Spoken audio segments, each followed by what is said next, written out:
right, welcome back, everyone. Yeah, sorry, it's a little later than I was, even what I was anticipating. I was only supposed to be about 10:10, 10:12. There was a lot of issues kind of going on here in the back. But yeah, those issues should be taken care of now. So, but we are going to go and get into a few things prior to the stream, just because I want to, prior to the actual content we're going to be covering tonight. So on March 13th and the 20th, those are both going to be two Real News Now podcasts. There will not be any on the 27th, taking that day off. So that's going to be from all streaming. Well, take that back, actually. There will be a stream that night, but there will not be a Real News Now, or will there really be any social media interaction throughout that day. This is one of those things that's like, if you know, you know. If you don't know what's going on, well, I'm not going to share. So, that's all good. But, without further ado, let's get right into this. So, had some fun. I had to learn a lot on how all this works out. But we're going to be analyzing the location data that was given through the phone records. It's an interesting topic. We are going to be covering, we're going to go over David's first, but I'm going to go cover some of the things. You'll see that Kamel's phone record is up first. I'm going to go over kind of, the breakdown of what these things mean. So yes, you guys will see numbers. Do not call them, please. And I repeat, do not call them. But I'm going to try and keep those out of sight, out of mind type of thing for the most of the show. But so when I do get into it, expect the data to be shifted over. But I will be going over the actual location data, what it all means. So let's see. All right. So see if it'll. There it goes. Perfect. Oh, whoops. There it goes. You guys should be able to see now. Perfect. I think so, at least. All right. So what we're looking at here is we're looking at this big long thing right here. Now, what this all really means is, as you guys can see, if you guys can't read what's in the little notepad on the screen, what we're looking at here is we're looking at the LAC/CID number, which is first, which is this part here. Okay, and I'll break these down as we go. Next, we have the longitude and the latitude. And then we have the sector, which is next right here.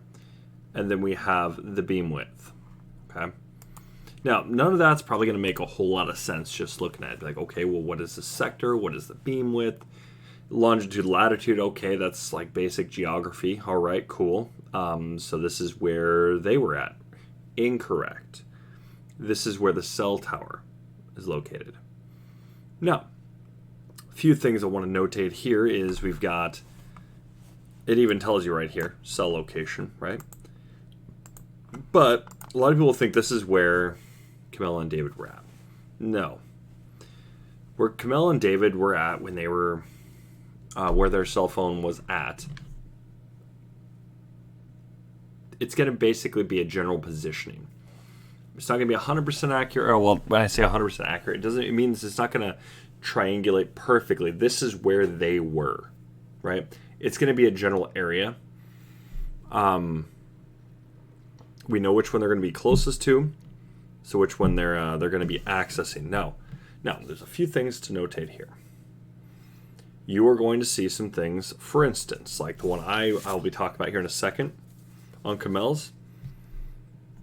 It hits her once every second during a phone call, which is going to be this one right here. Now, I'm going to show you guys, and it's going to show the numbers, so I do apologize. Right here, Here's our time. Whoops. We have the time right here. Lovely.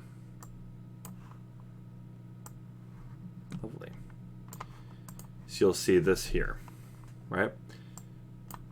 I love how it keeps doing that. All right, so you have the time. Okay, so you have the time here. And you'll notice there's 2 calls made. There's a forwarding service that goes through this, which I'm not going to get into. But basically, the real call is right here. So it's 1 minute 44 seconds. If we were to break it down, how often this is pinged, it does look like it's 8 seconds every second, right? Because this over here,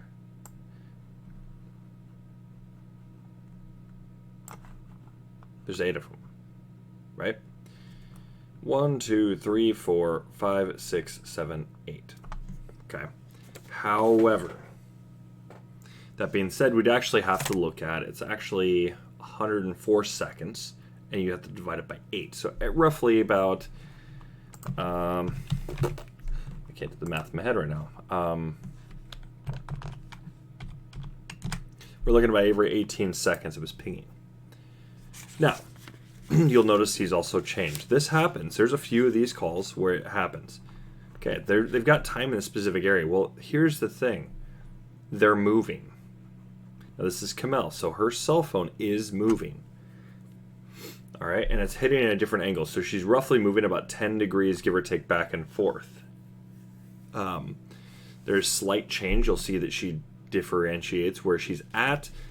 These are things we want to notate here, especially in the longer calls. How often is this person moving? And if they are moving, why? What are they doing in these areas? Now, the farther you get out from a cell tower, for instance, you're still within the angle, you're still within that sector, you're still within all the data here, which I'm going to go over in a second, what it all means.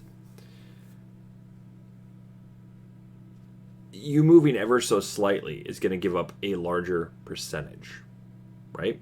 So she was barely moving is really what it looks like. Now, you're going from a 90-degree angle, which I will explain these in just a second. That's what these are. They are angles. You're going from 90 to 80. 90, 90, 90, 90, 80, 90. So she's basically, it looks like her cell phone, where she's at, she's kind of pacing a little bit. Now, these cell towers have a certain length where you're going to basically, you'll fall under a different cell tower, or you're going to be using data. There's all sorts of other things that could be going on. But that being said, by being able to track the cell tower where these things are, and I'll show you how we're going to do that tonight. It's rather interesting, but there was a lot I had to go and learn about this. So this stuff is, I'm going to try and explain as best I can, but it's going to kind of come at you a little fast. There is some math involved when actually doing this. We're going to go over some of the stuff.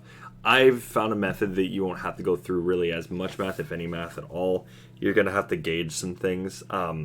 You're doing a lot of eyeballing. Now, there's ways to do it precisely, but we're going to be doing a lot of eyeballing because that's all we really have to do on this. We're kind of just got to figure out general area this, the person was at, and what do these things mean? Do they coordinate with things that are in, like, let's say, with David, for instance? Do they coordinate with his journal? Okay. Do they coordinate with, areas they would, we've got proof they were at? They should line up, right? It should be within the reach of these cell towers. Now, this matters because of the time of his death, and we're going to go and look at that first, because we want to kind of determine, okay, is there any movement at all, right? Well, David didn't make a whole lot of calls toward the end of his life. There was calls to him, and a lot of it, I believe, was just voicemail. Not a whole lot of answering. Now, we know there was activity from David at least in his home, up until, I think it was like the 26th, I believe. So there was actual activity. Now, either that was the family or that was, from somebody else, we don't know.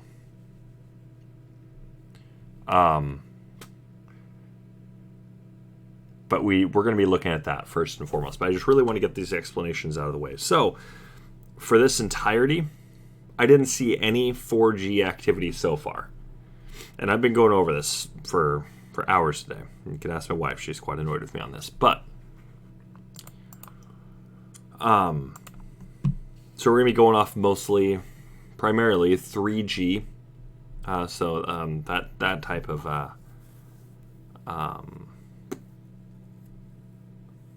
that technology. We're going to be using that. I'm going to sound like a total idiot for saying it that way, but that's fine. But so how this breaks down is we got 5 digits, and then it's going to have a backslash, and then another five digits. First 5, okay, that's going to be your, I believe it's the LAC, okay? And what that is the location area code. It's a specific region a cell tower is located in. So for those that can read the little notepad, you guys can see it there. But yeah, that's what that means. Now, that's going to be the specified regions. So this is going to be, okay, they have specific little regions within a region, right? And then next you have the location of the tower in said region. So this is, you'll see what we're talking about here when we get into actually looking at the cell towers, what these things mean, right? And how they coordinate with the longitude and latitude, right? Because the longitude and latitude, that tells you where the cell tower is. So is this a cell tower that is an AT&T, like their phone plan, or is it something that's different? You'll see what I'm talking about. It's very interesting. Next, we have the longitude and latitude. Now they have it backwards. When you are searching a specific coordinates, you want to use latitude, then longitude. If you're doing it on a map manually, different story. But if you're using Google, which is what we're going to be using a lot of, we're going to be using Google Maps. We're going to be using latitude and then longitude. We're going to type it in just like that. And that'll give us the actual general location of, not general, but the actual location of the said tower that was pinged. And basically how that works is I believe that's if it's off of another carrier's tower, that will ping the closest tower to them that is of that service, I believe, to send that data so that way you can actually access it. I'm still learning, so just bear with me here for a sec. But that's what we need to go and figure out. So for those that don't know what longitude and latitude are, longitude is going to be your east-west position, okay, which that's its little geographic coordinate, is all it is. And then you got latitude, which is going to be your north to south position. So up and down, and then east to west, it's left and right. Alrighty. Now next, we have the sector. Sector is a number out of 360 degrees, okay, indicating the side of the cell site antenna used in processing the call. So you're basically looking at a circle here, and which part of that circle is being used. Okay. Next, we have the beam width, which is going to be the angle of the specified angle of coverage from the sector. So if it says, we'll say, like for instance on here, it says on here it's 90. Okay. So if we're looking at 90 is our is going to be our angle. We're looking at a 90-degree angle from this location, so it's going to be just north. That's where they're pinging it at. So that can be anywhere along that line up until that coverage is cut, right? So that makes sense to everybody? Hopefully.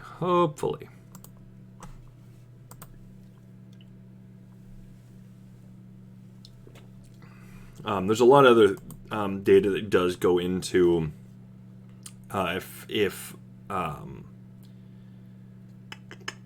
if cell service is going to be able to reach, or if it's going to be really shoddy, things like this. There's a lot of different data that goes into that as well. But just for simplicity's sake, we're going to exclude some of that. This is going to take weeks and weeks and weeks of plugging in the data to go and figure out, okay, which towers are pinged at what time, why is this relevant, Don't worry, this will be in the final timeline once we actually do decide, once we're actually going to be able to write the book. Okay, it's going to be everything we cover in the video. This is going in the video too. This is going to be cell phone location breakdown. And I got to go and give a shout out to Cindy Hunt for that as well. Thank you for the tip on that. It's a very, very good idea to look into this. So, this is something I'm going to be definitely having to delve into for weeks. Which is fine. It's fine. It's very fascinating because you have these moments here where you have lots and lots of pings here for a 1 and 44-second call, which I believe was to David, if I'm not mistaken. It was from Kamel to David. So, all right. Well, without further ado, let's get right into David's. So we're looking at David's here.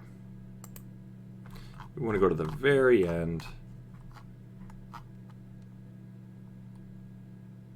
Here we go. And you'll notice right here that he is not, oops, let's get a little bit more. You'll note that he's not pinging as much. And when he does ping, what is this? It's 11:13. He pings a ton. Who is he in contact with? Curious. So, and these things matter, but I'm not going to do this on, live on stream. I'm not going to go and show off, my directory I've got because, well, that's not fair to anybody. It's not a directory that's exposing a lot of people to potential issues, right? We don't want people calling people a lot. We don't want people calling anybody, that we're looking at. But we are going to be looking these GPS coordinates up. Now, this is the part that matters. But let's take a look later on towards the 21st. It's 21st. 26th, I mean. Let's see. We're going to look right around here. Does it ping down here? I don't recall if it does or not. It does. It does ping. So now, this is the part to pay attention to. So his phone was pinged. Okay, I went to voicemail.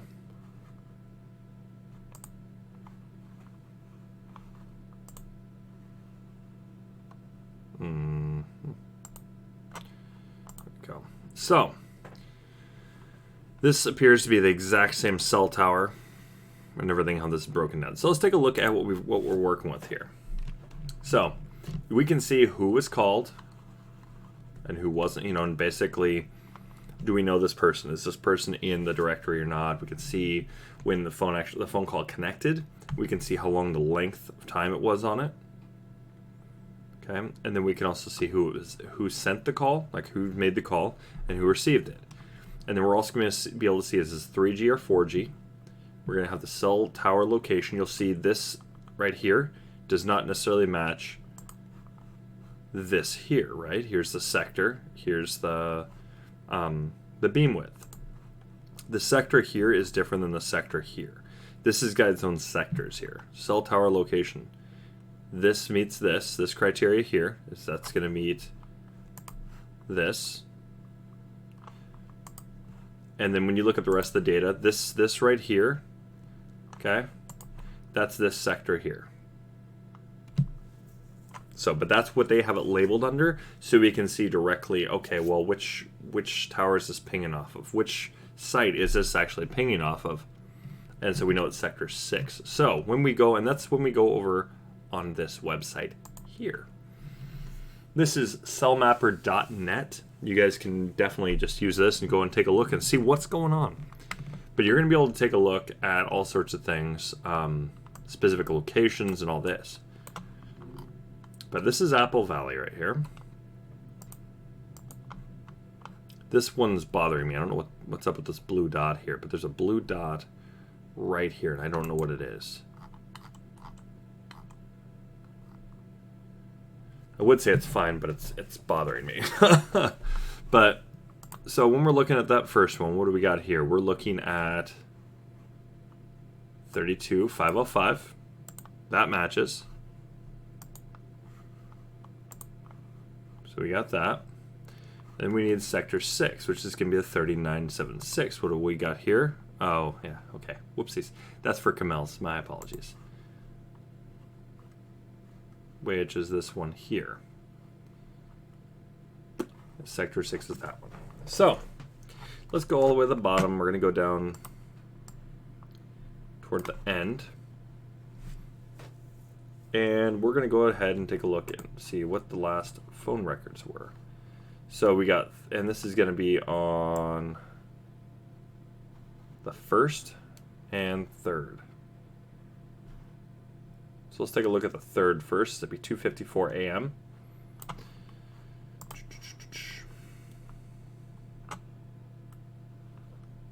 No, that's Catherine calling David. That was a 3G. What do we got here? 32,505. Okay, so let's go take a look. 32,505. What do we got here? 32,505. What do we got here? 3530. Or 30530. So now we know that doesn't necessarily match. See? Doesn't match any of these. So we can't use this one here. What about this one here?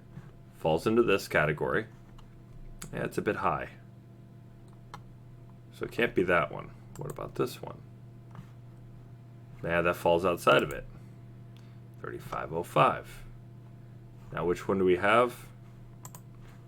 Bam, 530. Whoops. Can't be this one either.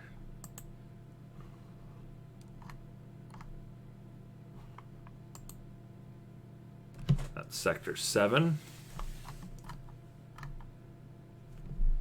Okay.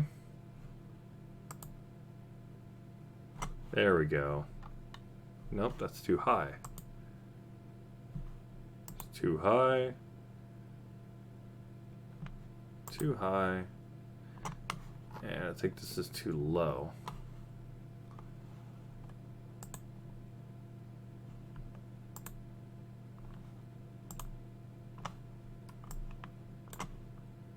Maybe up here. Here. No. See, now this is where we're digging in. So what do we find here? What do we know? Is now the this cell tower isn't there. So where is this cell tower?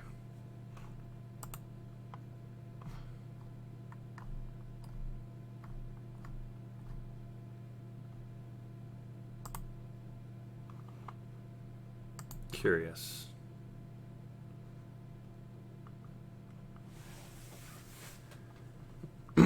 Now this is the part that gets kind of curious. Where's this 30530? It should be within this one here. Because see, now you can see this 30538.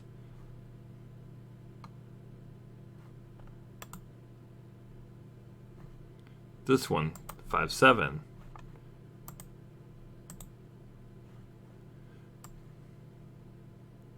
My guess is it's somewhere over here.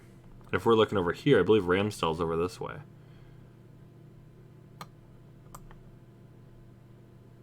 Yeah, Ramsdell's right here. But see, now we can't find that exact location. But now this is where things get interesting. Because now we have to go off of this here. So let's go and input the data first. So we're looking at 44.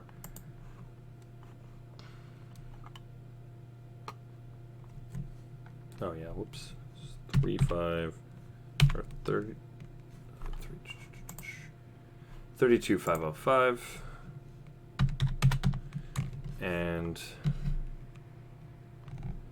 that's all we've got on that one.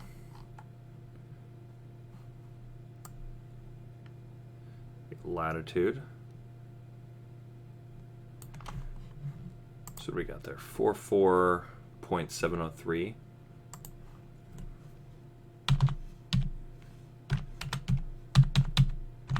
All right, and then we're gonna have a negative, I believe it's 9.3 if I'm not mistaken, 0.2130556.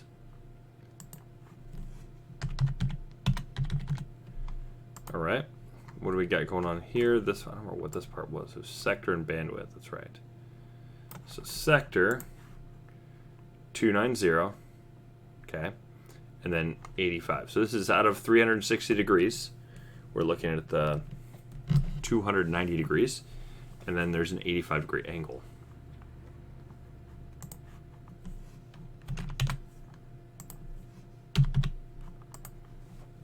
That's how this all breaks down. So now we can just go ahead. We're just going to go copy.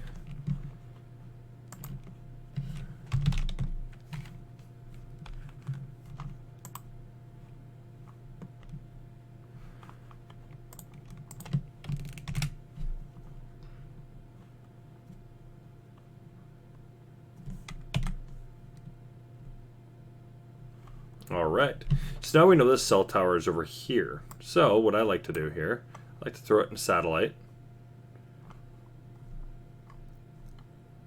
All right, so we see this one pinging a few times. Now we know this. I could have already went to my paper and explained, yes, it's the one they're going to be pinging at. So it's pinging at this cell tower here. Well, let's look how far away that is from the Crowleys.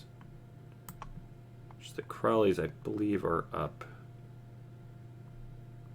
here. Yeah, they're over here, I think it is. Yeah. And if we want to see where the Crowleys are at, I believe it is right here. Yep. So we got from here to here.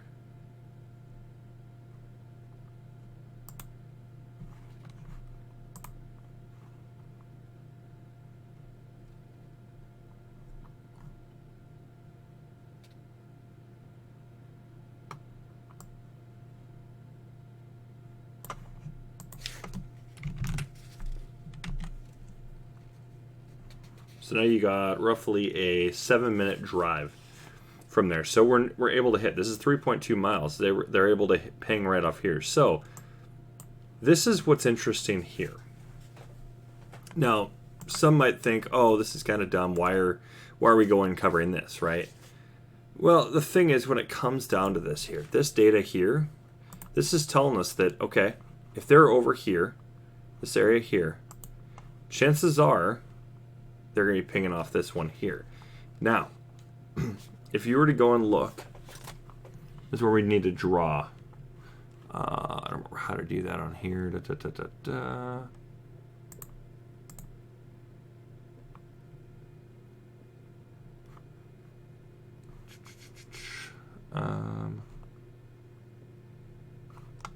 Yeah, I don't remember exactly how to do it from off the top of my head, but regardless here, my whole point here is basically if you were to go and go from here to here, oops.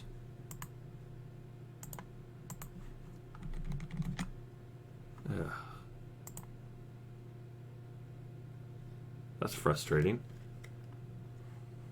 So if you were to go from point to point,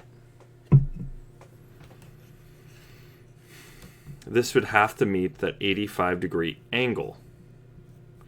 Now, this is where the angles and all this, they get into it, right? Now, 90-degree angle is going to be straight up and down. This is not a 90-degree angle.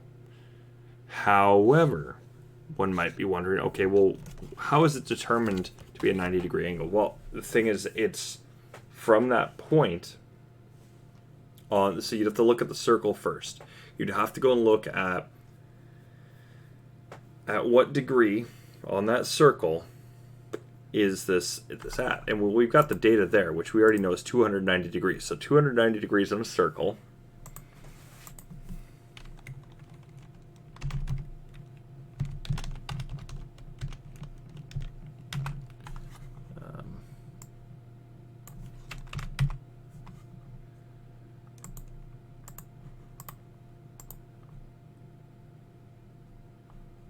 All right.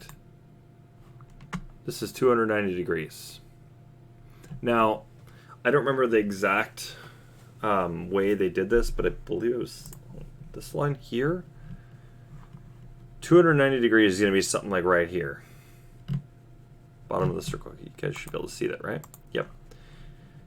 It's going to be roughly right around here on your circle here.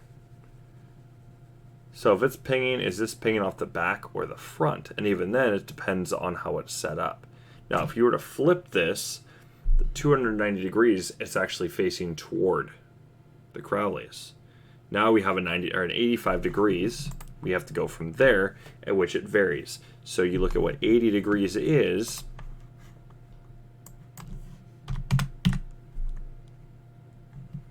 And we're looking at about this. So from that 290 degree angle right there, right at that point, then you got to expand it out 80 degrees. Hopefully that makes sense. And then from that, they're going to be within that range. Now, that's when you start getting a connection. All this, does that necessarily matter? Well, it can, but not really when we're looking at this, because they're able to make their call, right? This call was able to come through. It bounced off and came to them. And this is where their cell was pinged. Okay, so that's how we get all that. That being said, does this fall within an 85 degree? Yes, it does. We already know this. This is going to fall in very, very easily right within that. Well, it has to, because we already know it's already on the data. But we know that, yeah, they're getting some. This is going out quite a ways. Now, most of these, they go out, I think it's about 25 miles. Why they have so many cell towers, good question. But some of these, they don't actually have that long a distance. I've heard as small as 2.5 miles, and I've heard all the way as large as about 25, 30 miles. Okay, for coverage. Huge. So if we're looking at the 2.5 mile mark, which I know we're not, but if you were to look at the 2.5 mile mark, this is where the 530, I think it is. This number here, the 3530, comes in. Okay, so here's your region, this chunk of area, and then this is the cell it's going to be pinging at.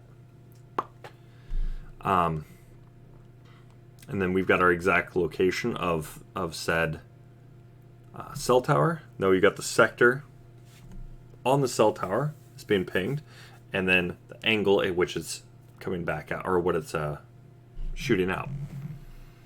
Okay. Does that make sense to everybody?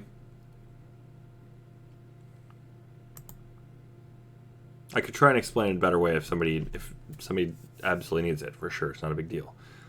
As I want everybody to be able to understand this. This is semi-complex, I would argue. It took me a sec to go and really understand it. I was like, oh. And then I felt really dumb. But it took a lot for me to have to understand it, though. And I'm sure a lot of you guys are probably smarter than me. So, who knows? Maybe, maybe not. I don't know. But regardless, we don't have a sector on this one. So we're good on that. And then this is going to also translate, I believe, to the following one. Yeah. Same exact data. Okay. Didn't move. So at this point, what can we determine from this? Well, somebody called the phone. And what was the time on this one? 2:55 a.m. Yeah. So we got 2:55 a.m. on this one. Who called then? His mother again. All this data right here is the exact same, which means the phone was in that exact position at that exact time. Now, if you look at the times, now this is what gets kind of interesting to me is, look when she calls. 3 a.m. roughly. Both days. Calls. Let's go down here. What do we got here? Voicemail. This is why I set it up with the exact same setup here, except it's not saying where it's going. And I didn't want to go and have to copy and paste and bring it all the way down a little bit extra just to go and add in some more, and then, I didn't want to. It just, no. I wanted to set this separately because I want this data to be visible for everybody. This will eventually get copied. All of this data here will get copied and thrown over here. I just didn't want to go and do it today. Didn't want any extra hassle I didn't have to do. And would have to keep scrolling over and back and forth, back and forth, back and forth. So, but this is what we got with this. Now, this is where things get kind of funky here. So, was David dead around this time? Well, this meets the criterion. Now, we have to be looking at... There's two scenarios here. There's no, oh, David killed his family. No, there's none of that. We can already disprove that with mold. And that's fine. Which makes us great here. So we know he couldn't have done it. So we already know this is murder. Okay? Camilla's not going to be able to shoot herself 2 to 3 times in the head. Okay? So that doesn't really pan out. So we know this is murder. But now we have to go and ask ourselves, okay, does this pan out with, let's say, temperature changes? Now we have 2 different options we can have. They were killed in the home or they were killed outside the home. If they're killed in the home, we have a couple different options. Where were they killed? Okay. And then if they're killed outside the home, still comes down to it. Where were they killed? And then where were the bodies kept? Or were they kept? And I would assume it would have to be at colder temperatures. Only reason I would say at colder temperatures is because at a warmer temperature, the body decomp is going to go and actually increase. Colder temperatures is actually going to slow drastically. Now, if they were killed, let's say, outside somewhere, where were they killed? Then we'd have to be looking at specific locations. Then we'd have to be looking at who would have been able to hear. See where I'm going at with this? Then we got to go and take into some consideration here. We don't know if those gunshots actually were heard or not. We don't know. Now, they would have been heard. Now, we know that if they were killed around this time, nobody had declared anything. They did not hear any gunshots or anything. Now, is it possible? I've literally slept through gunshots. We've had gunshots over in our area, different holidays and things like this, and I've slept right through them. And just to go and hear about them the following day. Or a week later, things like this. So it's very, I would say, likely that people could have slept through gunshots.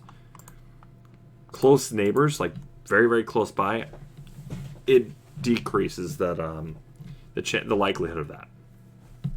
So, but this is already, now we're seeing this here. So they're pinged, exact same data got going on here, same cell tower, everything. So almost fair to assume, tied with the rest of the data we've got, he was already dead at this point. At least between here, the first and the third. Okay. So, what else can we go and determine? Well, let's go take a look and see what other data we can get when we go back farther. Okay. So now we have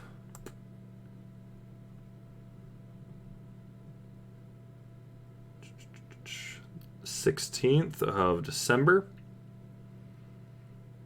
at 6:45. It's the exact same data, slightly altered. So we're looking at the 16th now. To a T, isn't it? Yep, to a T, except with a different angle here. Okay.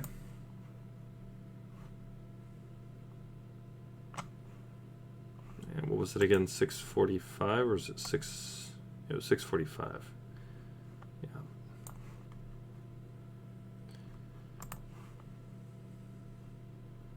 And Zach Carter called around that time. Oh, Danny August Mason actually called. So what do we got? It's exact data here. And it's at 90 degrees. So now we're looking at that angle from 90 degrees versus from 85. Which means they're farther up. Right? Either way farther up. But even then, you're looking at this. This is looking at the exact same cell tower. What else are we looking at here? Whoops. Same data. 32505. Oh, actually, it's right there. 537. Yep. So let's take a look. It's using the same cell tower, but then we have this sector to look at. This is going to be a big one here. So where do we see 3537? I believe it was over at this one, if I'm not mistaken. It was.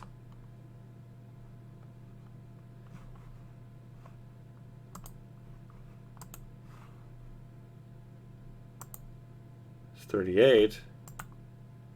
So which means he would have been over in this area.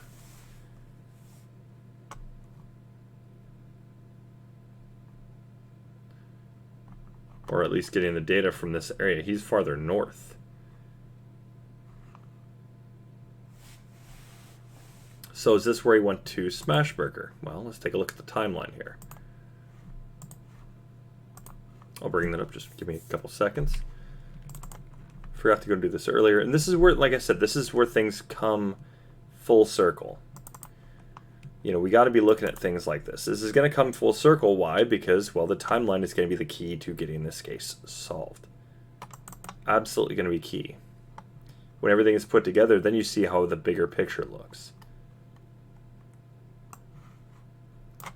So let's take a look.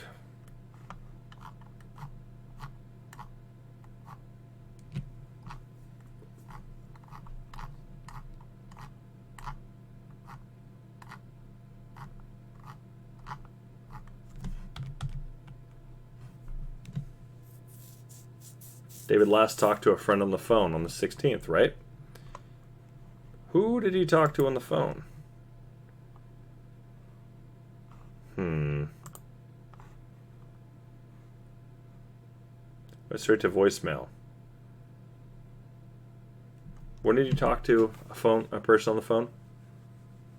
It wasn't on the 16th. So that'll be edited out. He didn't talk to anybody on the phone. This is a text message. And it was to Zach. So he didn't even talk to somebody on the 16th.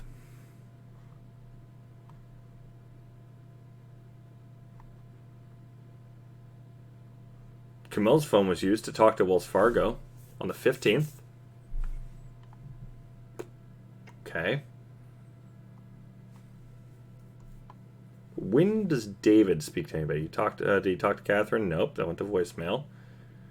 Let's see.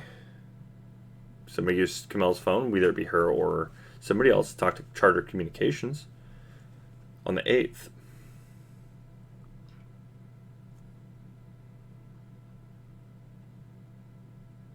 David talked to Midas on 11/26. This is where, like I said, this is where things get weird. Because then you have to go over the timeline. Well, what exactly occurred?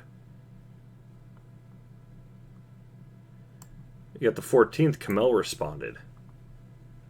Because somebody just had her access to her account? Yeah, it's a possibility.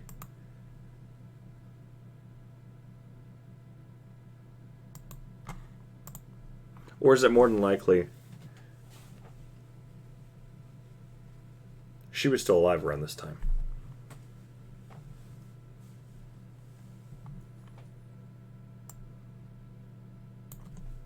That's also interesting too.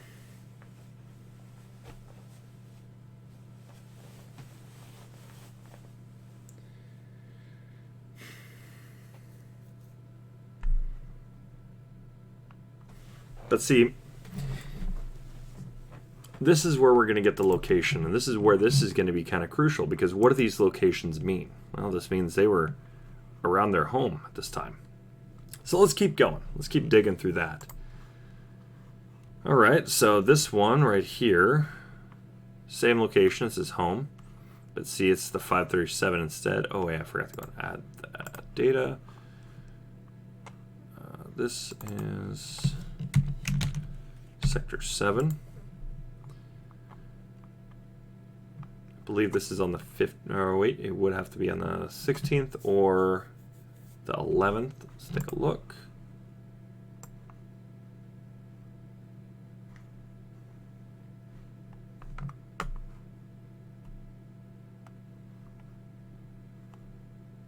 th at 6:12. What do we got going on here?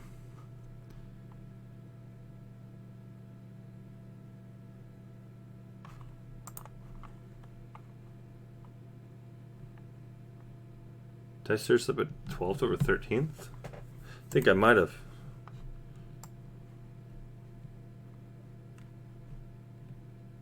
No, I didn't. Yep, I did. So 16 at 12. All right.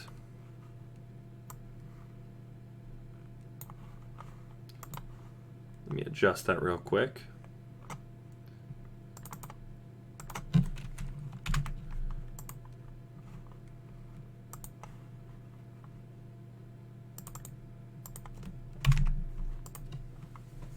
And so that was going to be off of, that's Zach, if I'm not mistaken. So we've got that, so we know that's going to ping. And then we know it goes back to this one here. Right? Here it is, 5:30. Yep.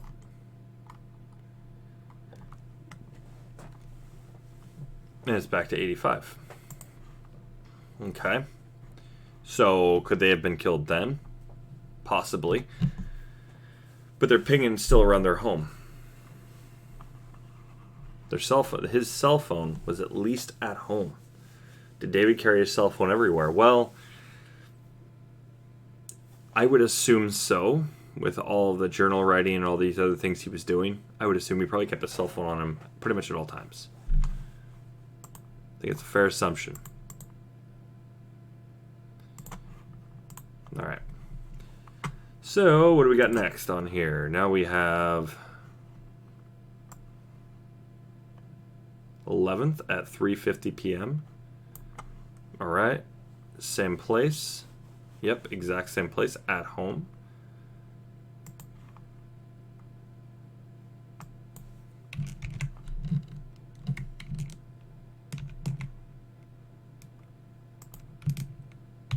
With his mother calling him.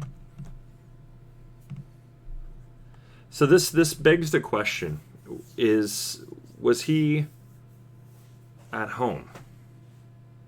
Or was his phone at home? This begs the question, was he killed prior to this? Was he killed in, let's say, late November? Stuck in some kind of a freezing? We'd have to look at all the temperatures here. Could he have been left outside? Well, then we'd have to be looking at, okay, who's going to be able to lure David away with his family?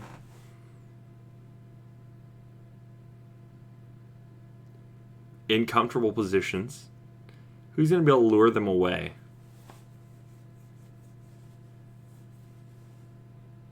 And get them outside of their home like that?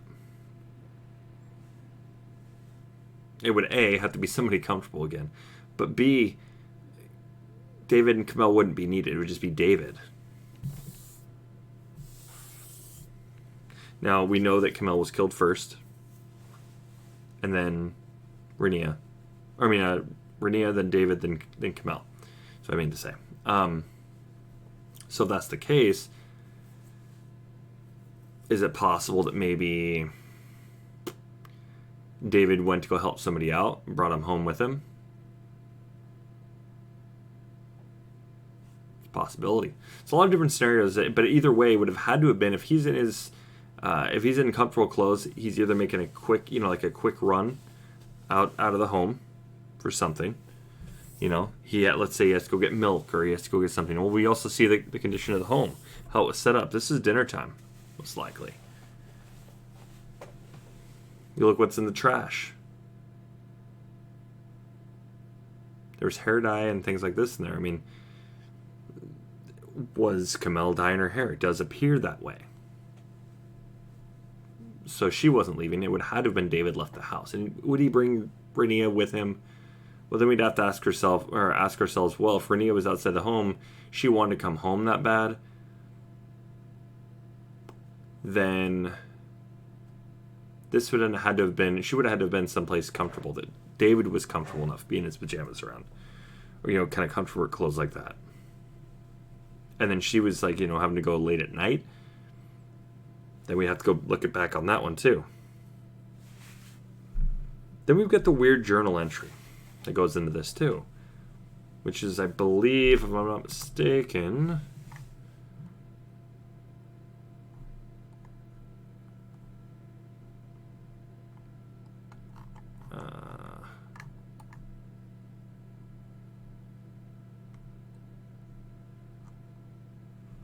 November 5th, 6:35 p.m. or so.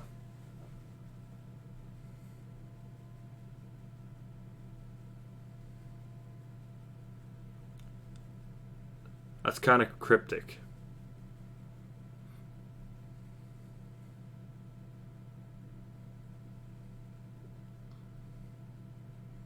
Now, this is where things get kind of weird because we've already determined David couldn't have killed his family. It's impossible. So if it's impossible for David to kill his family, why would he write something cryptic like this?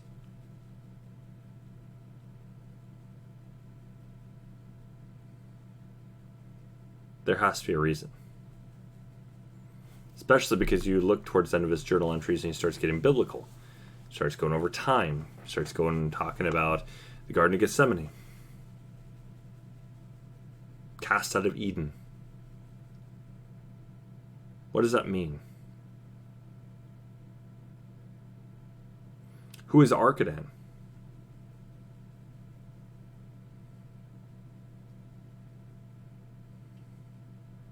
Who is Silver Lodge?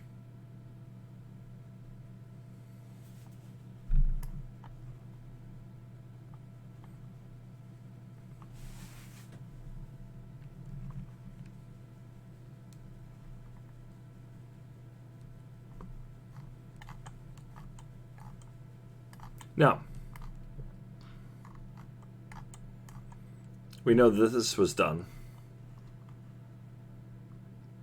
Is this possible that, so we're seeing transfers go on. We've also got the finances. That's where this comes into. But I mean, that's the part we want to go and pay attention to there, right? We want to go and take a look at these locations, but the transfers now, I'm also curious about how does this tie in with this? And then we've got this different activity going on here. So let's take a look at, I've got an idea. I've got a really, really good idea. Now it's going to be an itch I don't think I'm ever going to be able to finish getting scratched, but we're going to keep doing it. We're going to keep going for it.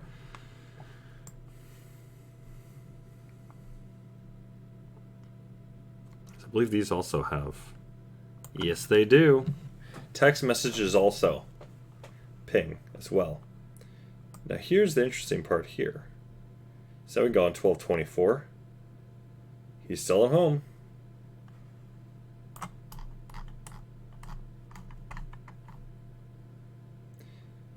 But then you start getting these weird pings. This one here. It's weird. So now we're looking at 786.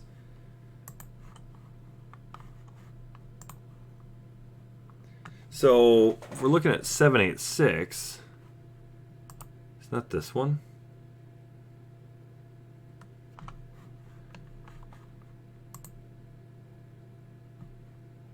No, that has to be over this way, I think.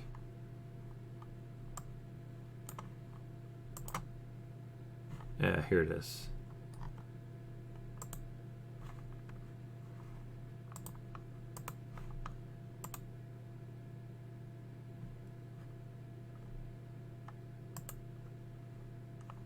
But it's over in this area that's pinging now.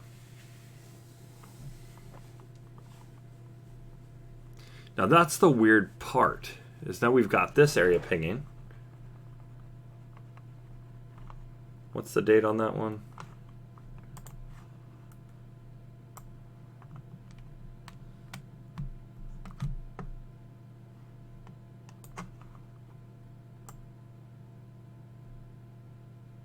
So that's also not his usual coordinates either.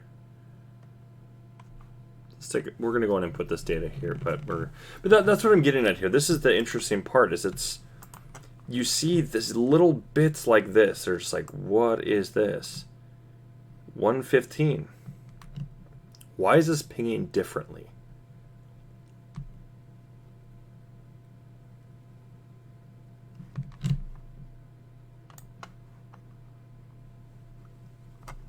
Let's take a look at the phone records again.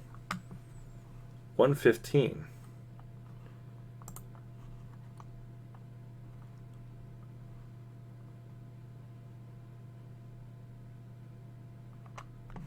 Right? That's what it said, right? 115 at 8:33. Did I seriously not add it? Huh. Oh, this text messages. Okay. No, that's weird. I never added that.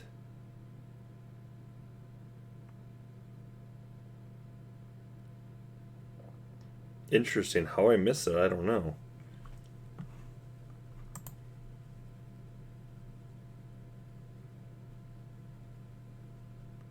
That's fascinating. How did I miss that?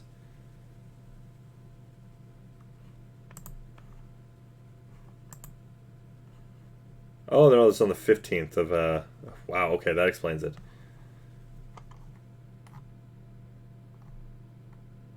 Big jump from text messages. 22nd to the December 16th. Let's go up.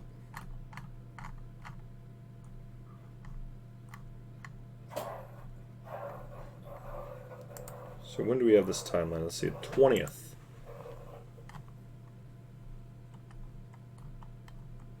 There's no cell activity on the 20th.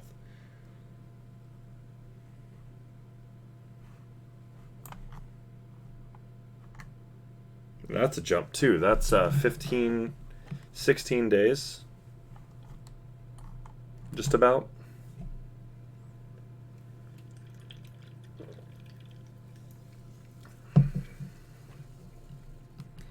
From no activity at all.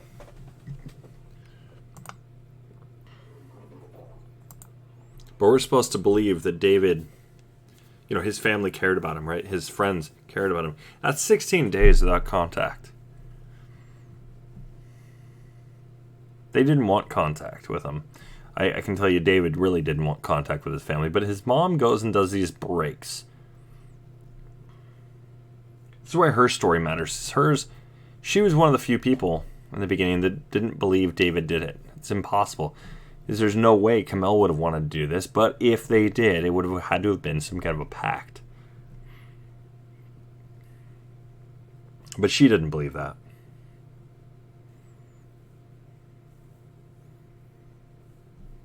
So who did it? That's my question for this case. Who did this? But let's keep going. So there's nothing here. There's nothing directly connecting this one. So let's take a look at the 19th. Oh, that's right. There wouldn't be anything because the last contact was the 16th. Is it possible they were killed on the 16th then?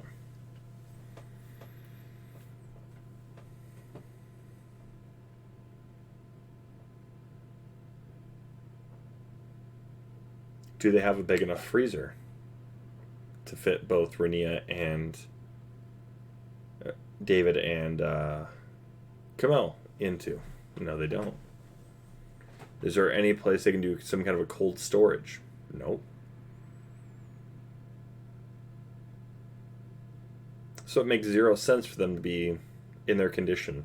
They should have been far worse based on this. And that's if we go off of this timeline and say, okay, Colin Prochnow said on the 19th, this is where about he kind of he had heard that they heard the gunshots.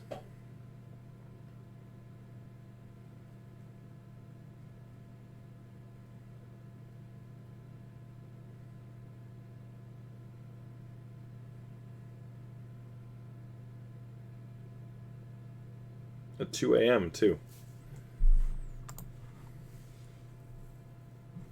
Nothing's going on though.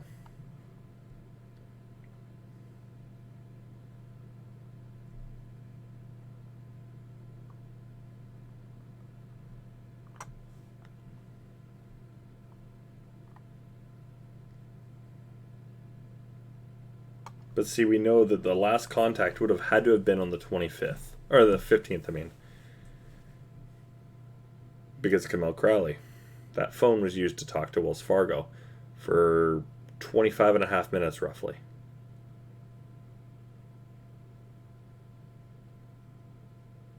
Now, it could have been David. David could have just used her phone.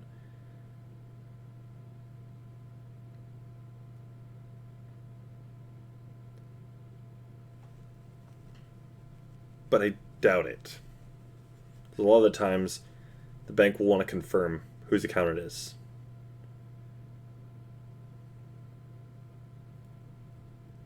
Now, they had joint accounts, so it's to be assumed David could have gotten access, could have just used her phone, but why?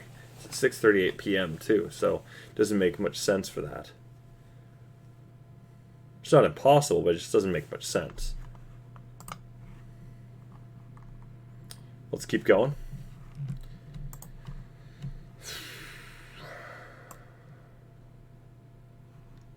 So we've got the 16th, I believe. Already got, 16th right here. Got both of those, so we're on the 11th.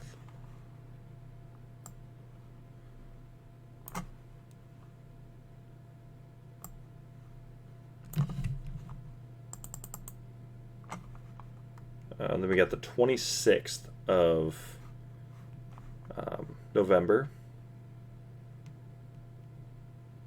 from their home.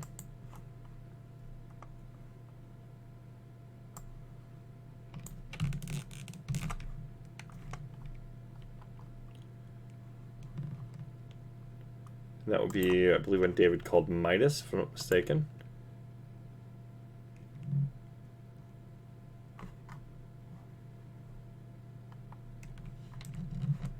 "58 seconds. Yep.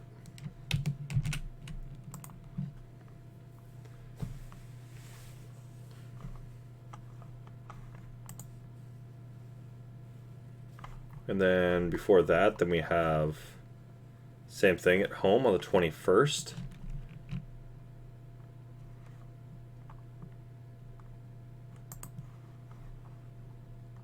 So let's go and ping that. What time on the 21st? 1:56 a.m.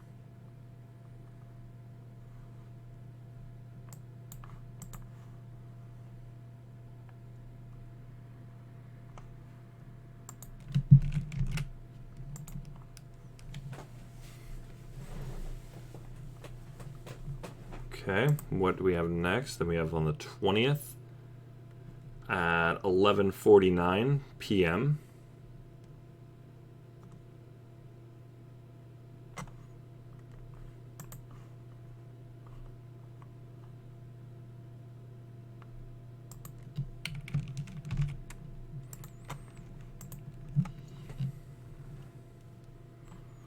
Now we get a switch up on this, and this is going to be on the 20th at 7:46 p.m. It's a 9-second call, but it's at the 533.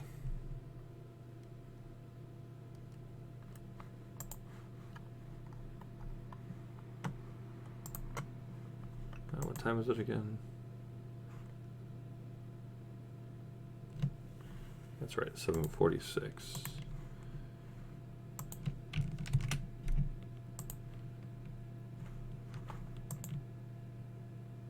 So we're going to go over here. So now we're looking at 7533.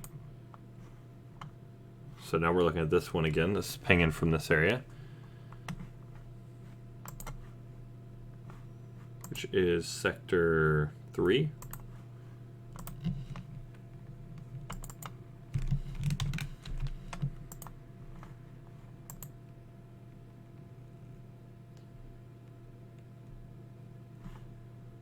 And then we got this one from home, just standard one here, and that's going to be on 657.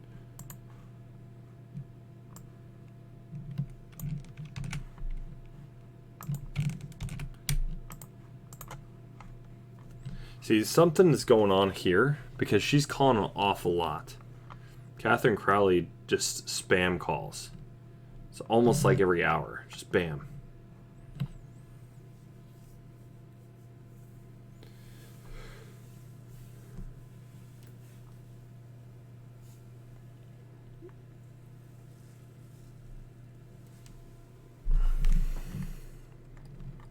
Now, why she's calling this frantically, I don't know. But we'd have to go over the timeline. So now we're looking at 11/20th, November 20th. What do we got here? 11/20. So what's being said here? Allison says in an email to David, "What the F is up? I heard you changed your number, and that's just fine. It's one thing to bar your siblings from your life and goings on, but when Mom calls me weeping and convinced that you're dead, my frustration with not being able to have a relationship with you turns to fury. I get that you're busy and you don't need us, but I'm busy too and don't have time to perpetually talk Mom off a ledge because you won't spare 5 minutes a week, if that, to talk to her. Call her. Give her your phone number at least. P.S. Susan and I are going to make a feast at Dad's for Christmas Eve. I hope you guys come." Okay, so, a couple things to note here. We already know siblings are barred from his life. Why? Catherine Crowley is calling David, but then calls Allison, convinced that he's dead. All right. She's unaware that David already gave her his number.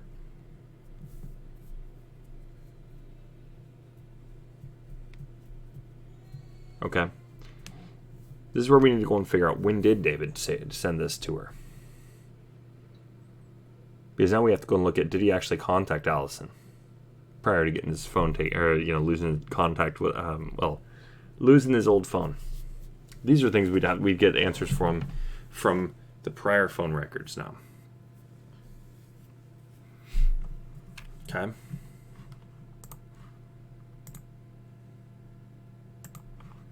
Hopefully all this is making sense to everybody here. This is why we're using the timeline at the same time. All right, let's keep going. So we have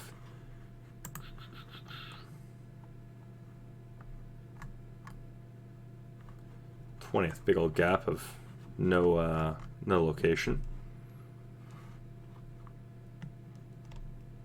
Now, the other thing is to use, along with this location, in combination, is also using location data from his journal, which we also have access to.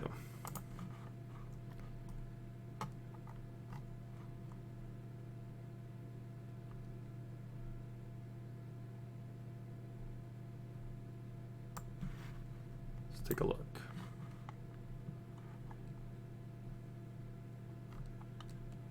You'll see here what I'm talking about. So this is his exact location here.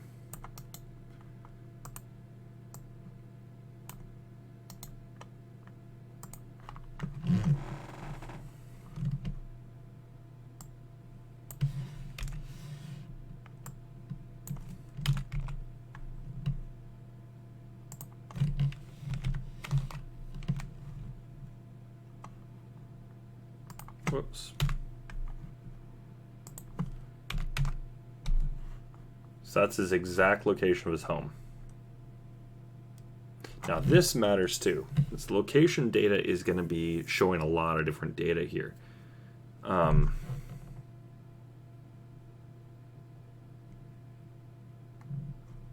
Curious. Quite curious. I'll just stumble in something maybe. So I want to go look at this. This is just something we're seeing here.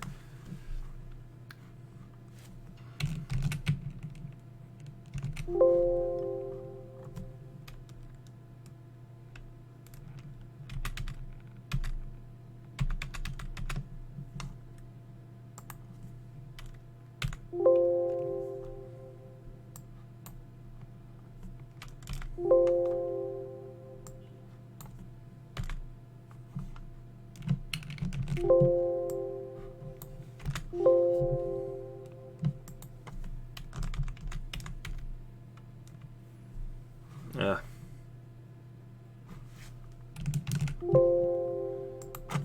Let's take a look.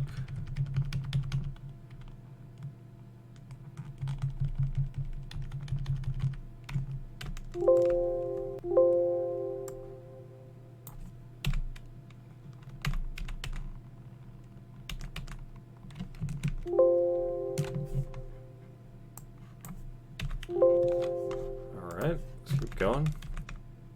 There we go. Try this again.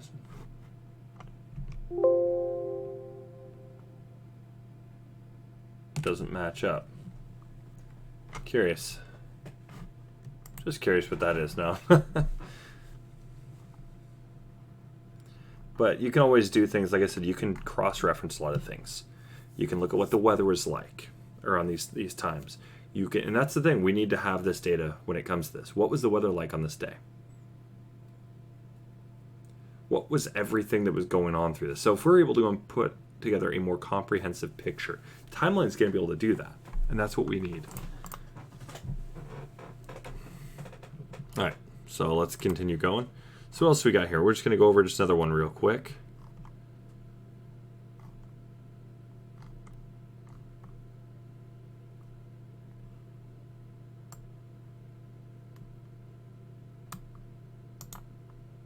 Okay, where's this one at? So they're at a corner house over here. Let's take a look.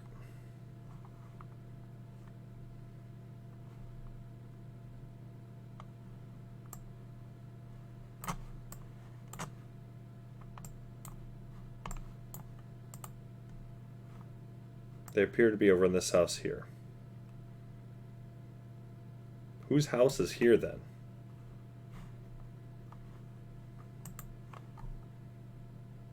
But if you look in here, this is their home, which means they're pinging differently. This is weird.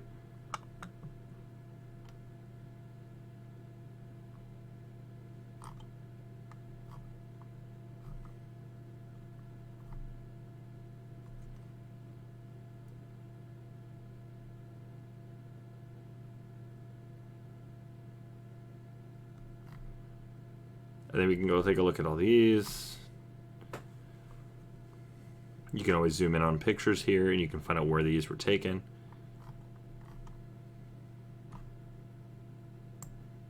You can see that they're obviously not at home all the time when he's writing these.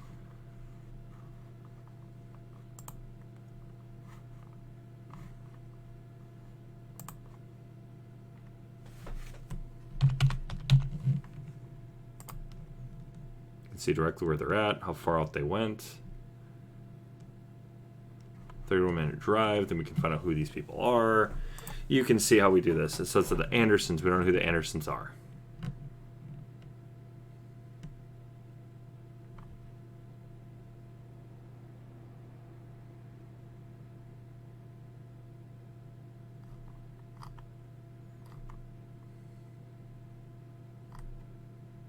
There we've got, of course, like I said, you can keep looking through the data here.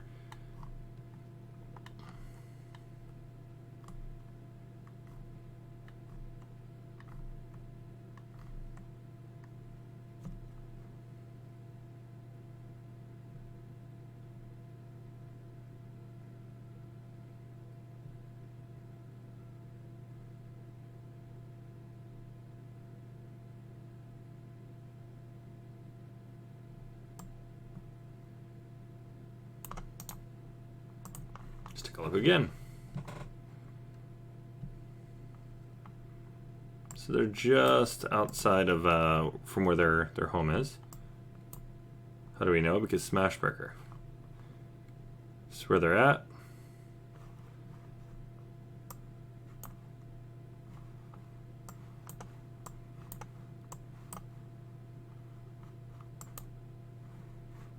I believe that's the picture in the. Maybe it's not. But yeah, you can get the picture here. This location data does matter.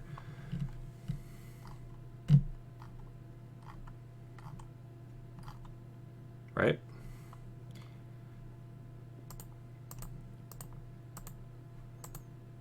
So, what else do we got going on here?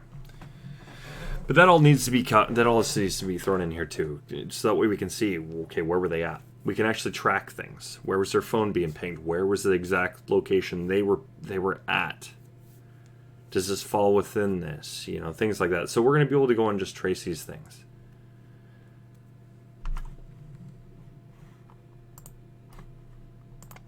Any questions so far? Please, if there's questions, yeah, definitely ask away. I mean, anything when it comes to this, so. Alright, so we went from the 20th. Then we have the 18th at 7:23 p.m. And then we get two locations, slightly different. Alright, what's going on the 18th? David announced on Facebook that the documentary titled The Rise would be available for free upon completion. The post received 1,074 likes. The likes don't really matter a whole lot at the moment.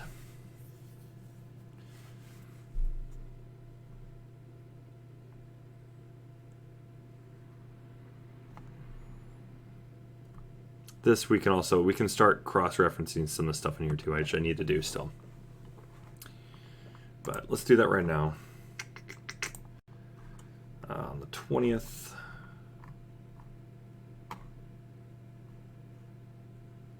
Not even a single text on, or was it 20th? No, it was the 18th. Not a single text.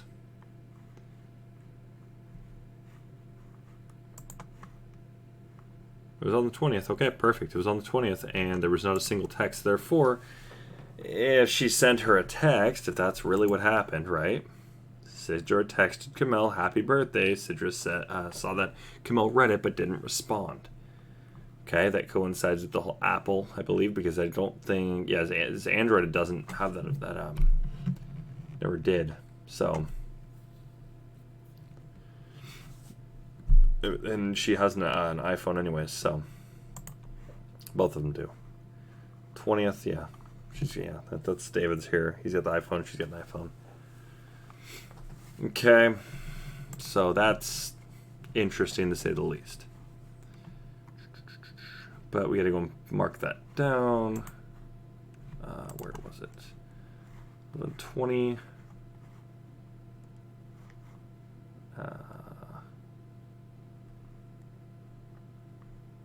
11:18. Here we go. Okay, so 7:23. Alrighty.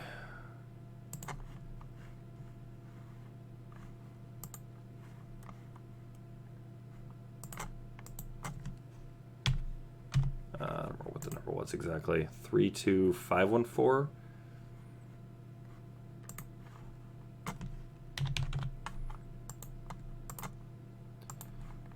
Let's see, 44. Okay, so this is at home. No, 44.970. 2788. Let me just.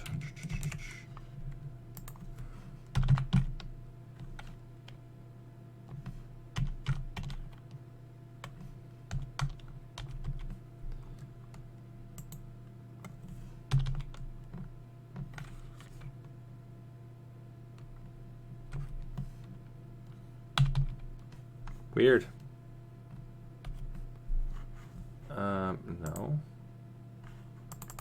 Weird. I don't know what happened there. Okay. That was bizarre.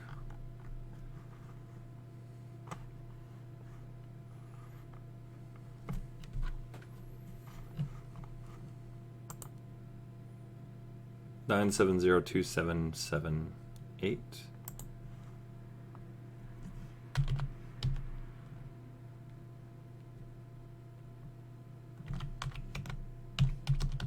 I believe, if I'm not mistaken. Yeah, and then 93.3008333.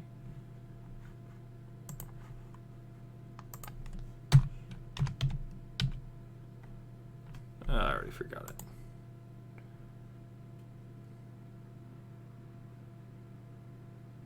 And this one, there's a slight movement too.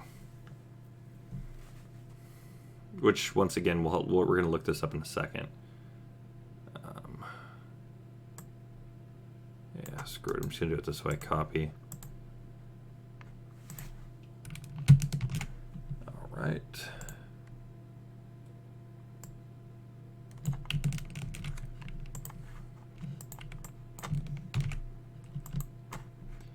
What else do we got?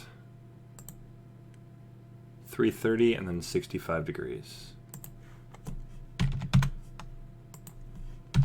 So,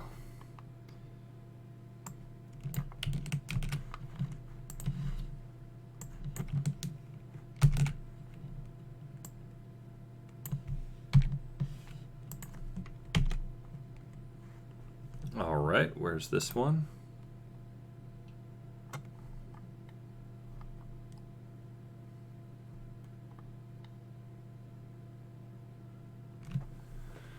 So it's in Minneapolis. All right. Calhoun Isles. Let's take a look.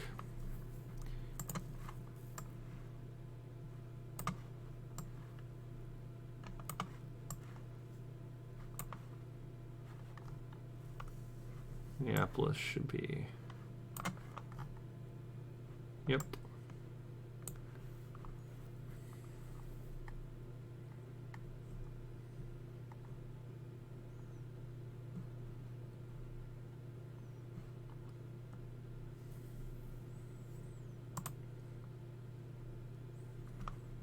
All right, let's take a look what we're looking at here. So we're going to be looking for 3251 is going to be the big one we're looking at here.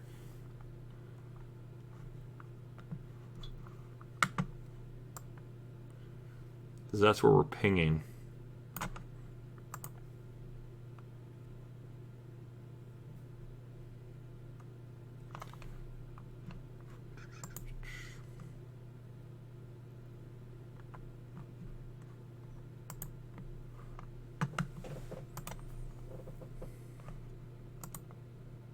There we go. And then we're looking at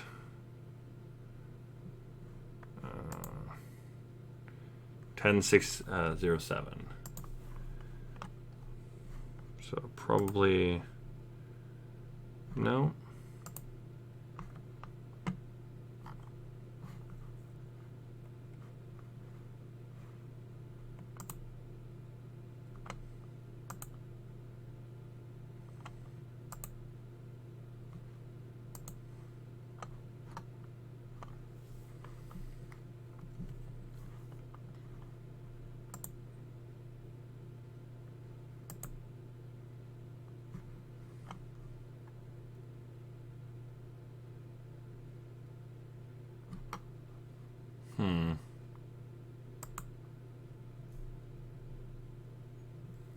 Isn't that falls outside that category here?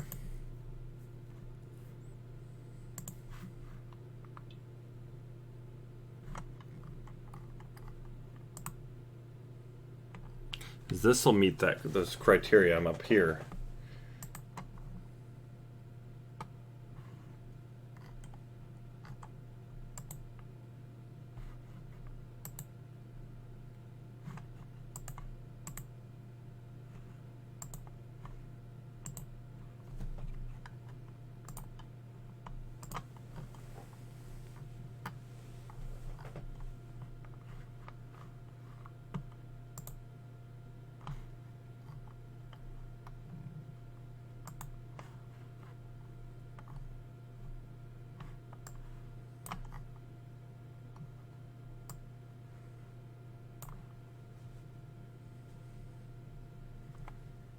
Which means this hitting here.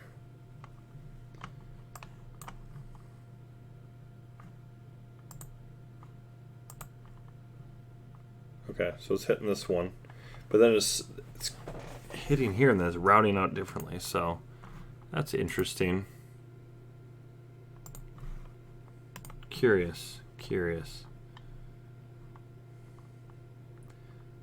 But they were over here.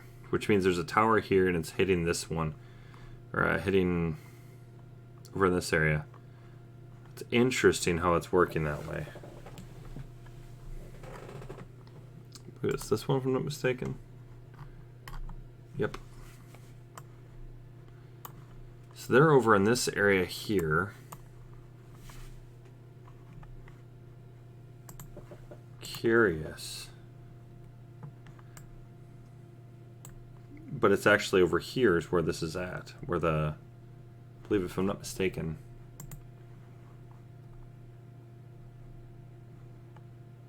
Yeah, Lake Street West.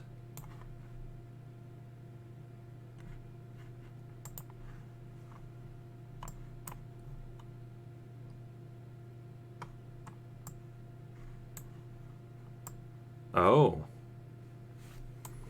Okay, I see what's going on here.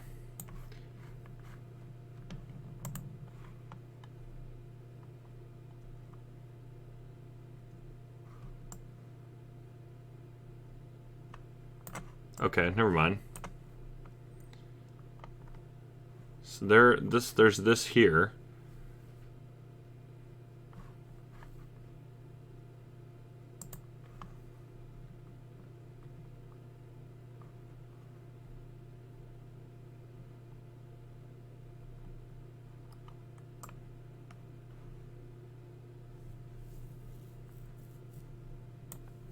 Calhoun Isles right here. Okay, so perfect.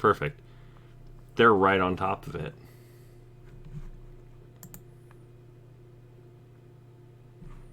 They're over in this area, it looks like.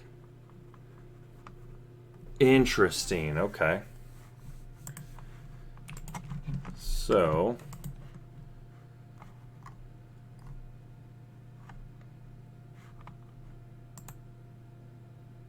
this qualifies. So they're directly on top of this one.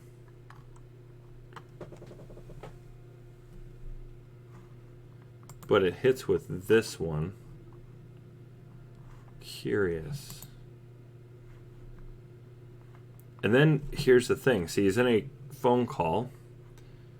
Let's see. With Chris Peck. For 3 seconds. Oh, it's voicemail. Leaving him a voicemail. He's in that area. That's on the 18th. 7:23 p.m.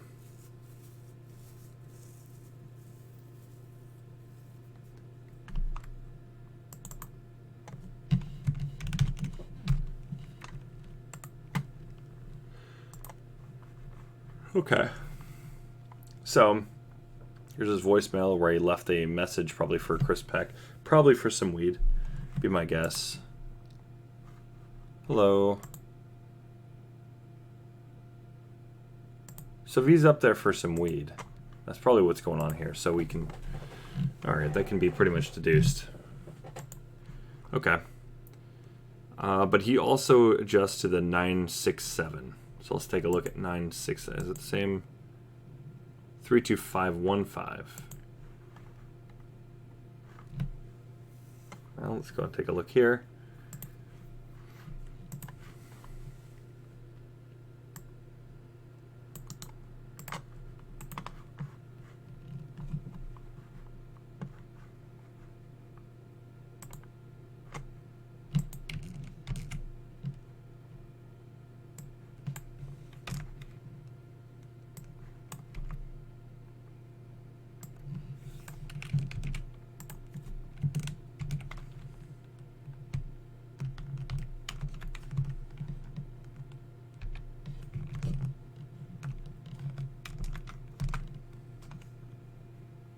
All right. So he's not going too far. What do we know of angle? Same angle. But it's a little up on the degrees there. Hitting a different cell tower. So we're looking for the 32515 106 07. Or wait. No, it's 515, but then we're looking for the 10967.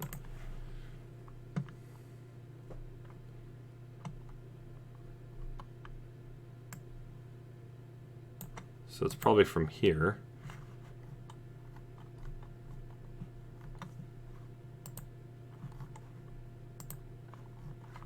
Okay.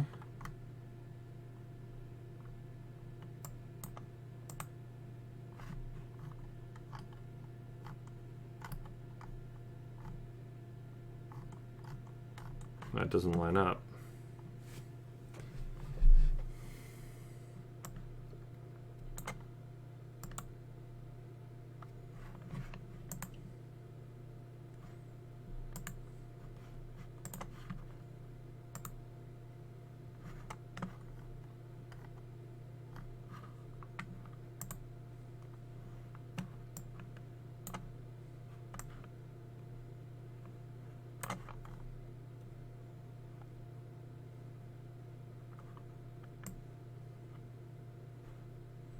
Curious, which means it's just another one that we don't know about.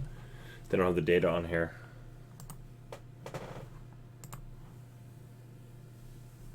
So he's pinging off this one over here. And he came from over in this area. He did this in a short period. Well, he's got the freeway here. So it's possible. I wouldn't say within 3 seconds, but within those 3 seconds he did happen to travel pretty far. So he was driving, he was speeding for sure. But it pinged.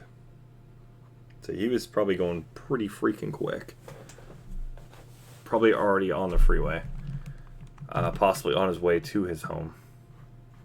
Made the call. Took 26 seconds for it to get the voicemail. So which means we're looking at probably a 29-second range. I could see it. I could see him moving at that speed. Fast enough to cover this much.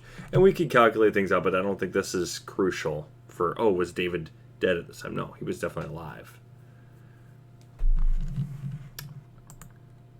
So, any questions, anybody, so far? So we've only got a little bit more time, and then I am done with the stream for tonight, and I got to get back to work, but and some more stuff.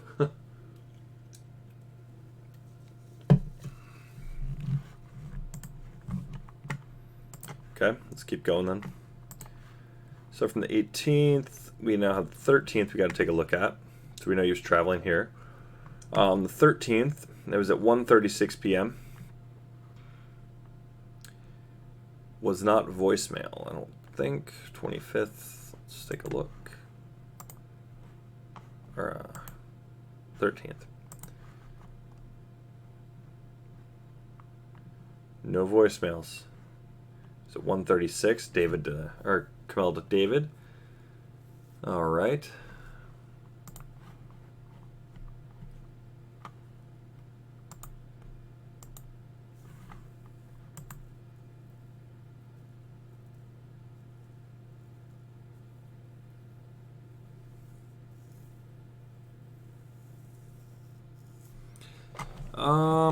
He's at home.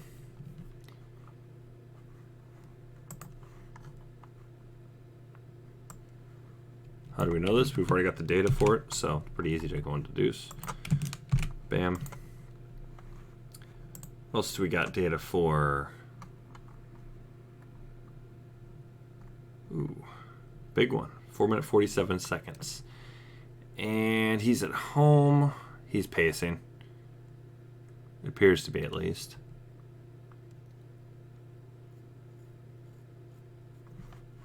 Who's he speaking to? And it was what day again?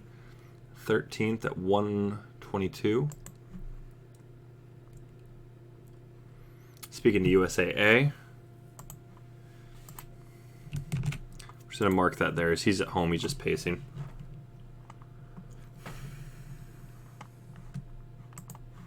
How can we tell? Because these numbers here. That tells us he's pacing in his home.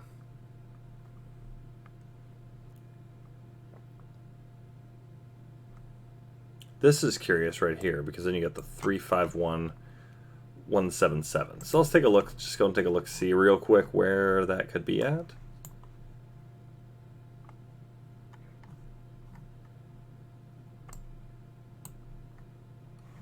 I believe, if I'm not mistaken, it's the same place.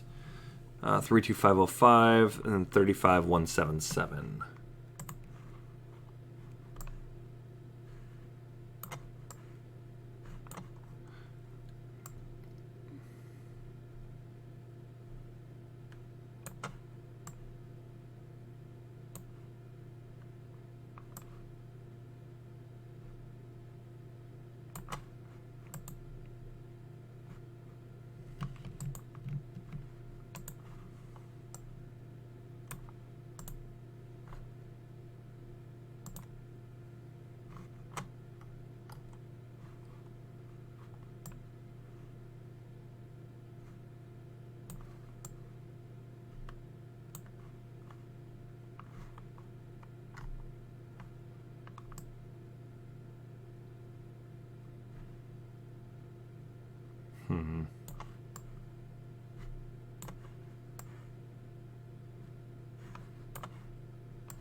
Curious. I don't think it's that one.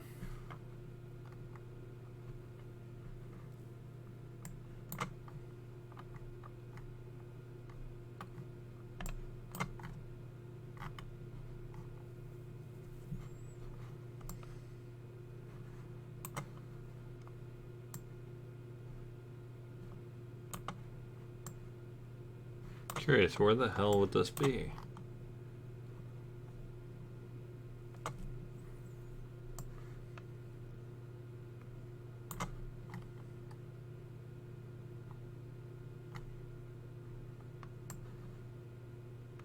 I am very, very curious as to where.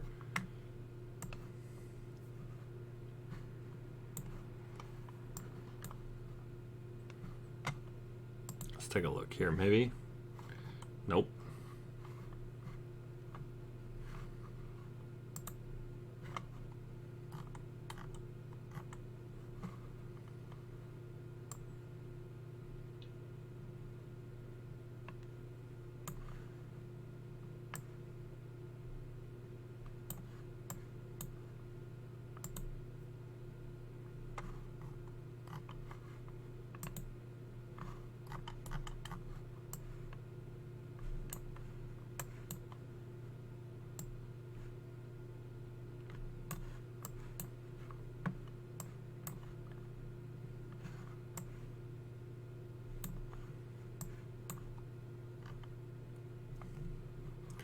This is frustrating. I don't know where he was at.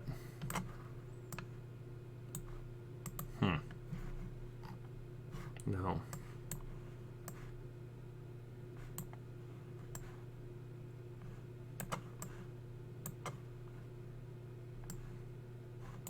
And their regions are just, it's bizarre. That's the thing that's killing me right now. I'm like, where is this?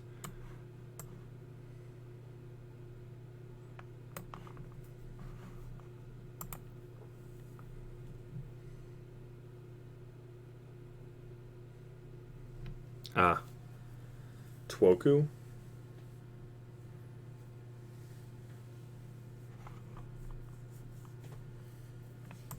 I'm not familiar.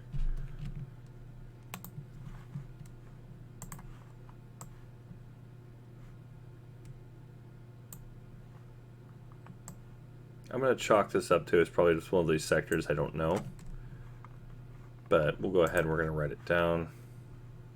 But that's curious because he's at home pacing when this is occurring. So I'm curious as to what the weather was like this day.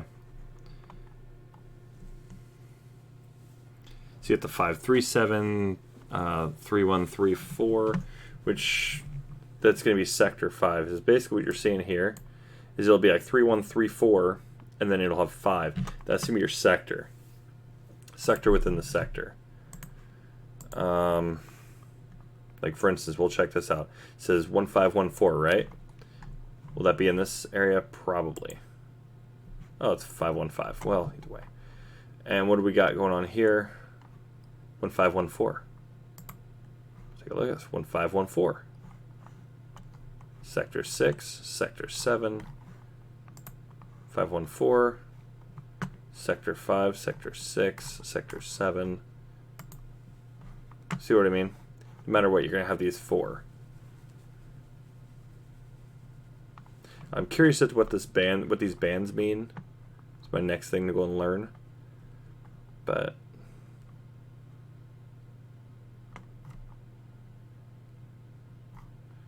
I'm going to go write it down though.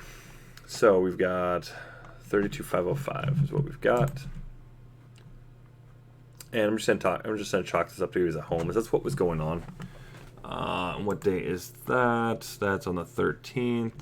That's for 4 minutes 47 seconds. All right, it's USAA call. So he's probably chatting about his insurance, maybe some extra coverage, maybe who knows. What kind of coverage? I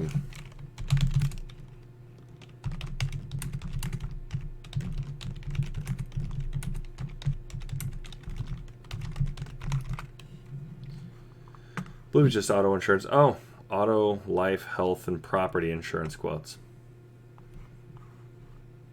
Okay, so life insurance is a possibility. Next, we have another one. It's on the 11th, and it's a 6-minute phone call.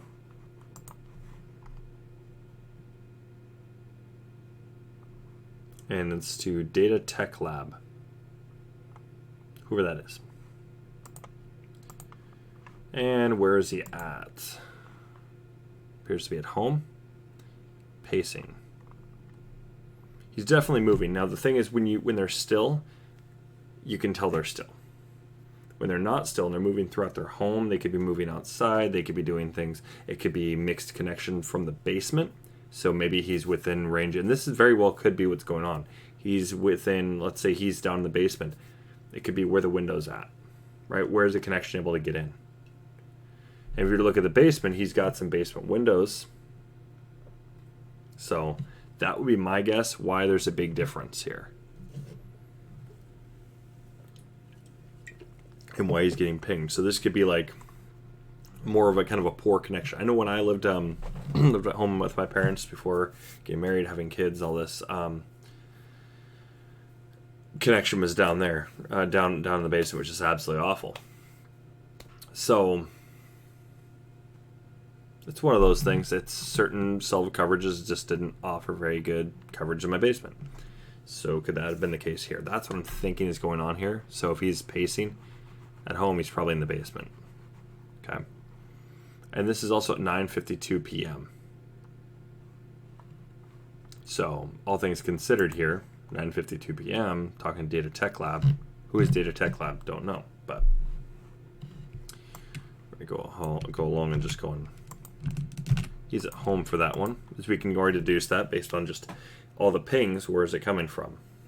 Same area. It's got the same coordinates, but is hitting from other sectors, and that's why. Oh,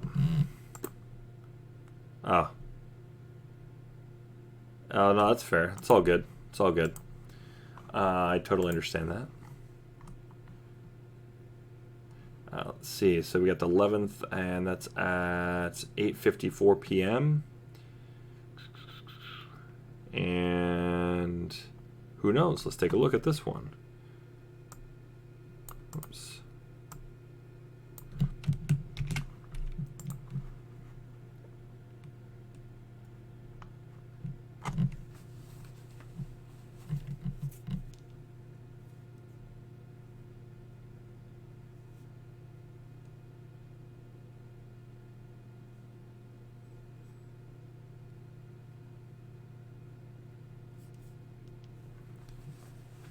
Let's see. Let's take a look at these coordinates again. And let's go and, whoops.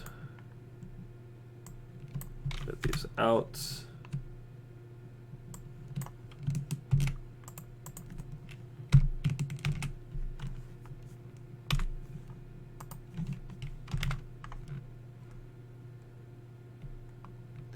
And where are we at?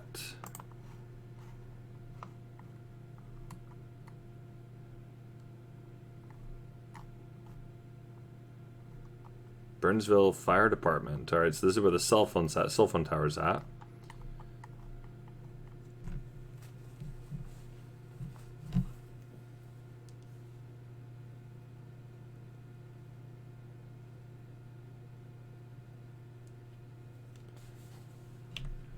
Oh, he's in Burnsville. Curious. I wonder who he knows that maybe is a firefighter here. He's in Burnsville, so that's going to be done this way. Let's see, Apple Valley is down here. Burnsville's right here.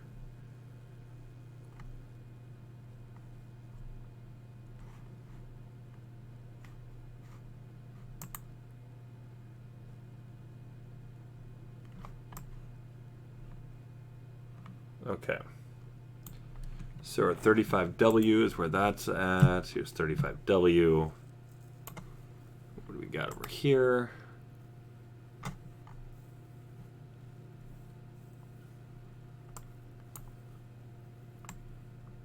Got Burnsville Center.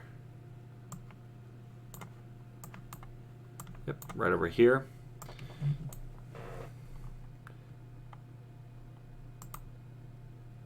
And does this match this? Yep, it does.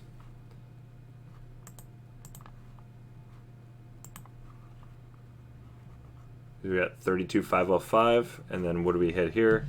30975, and we have the fire station, which is the 3975. Oh wait, we're 3970. Okay.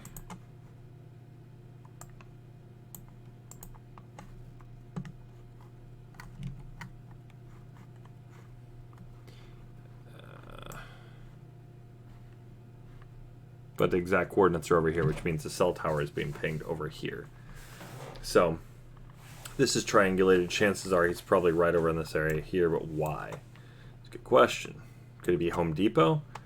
Well, let's see. What date is it? It's 11th. What do we got going on 11th? Nothing really going on.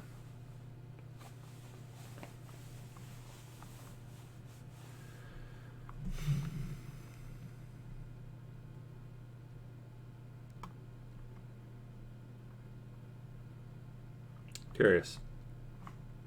Huh.